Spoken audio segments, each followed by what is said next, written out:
Viktoria Marinova looks like the latest grim statistic in the dangerous world of journalism.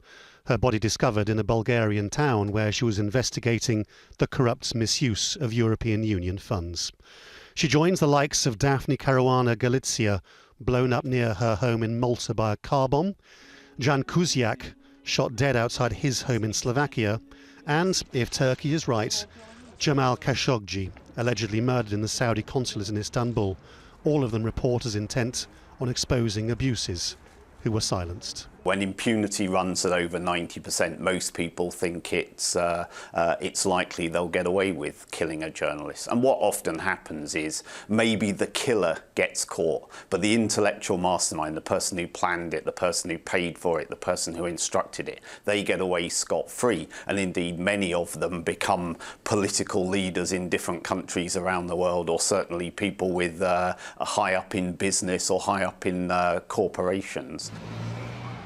Globally, Mexico remains the most dangerous place in the world to report from, followed by all the countries in the Middle East and Asia, where war has made journalists likely to be targeted in the same way as enemy fighters. In fact, the number of reporters dying has actually dropped since a peak 2 years ago, but only because reporters have simply stopped going to places deemed too high risk.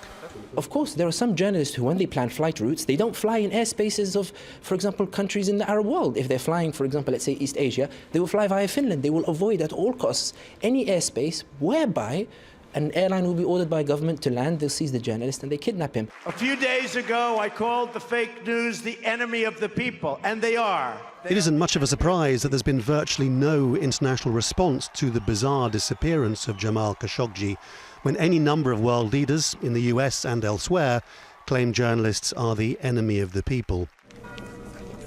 Not only is there a dwindling political defence of free reporting, but increasingly an apparent acceptance that digging for stories may result in physical harm.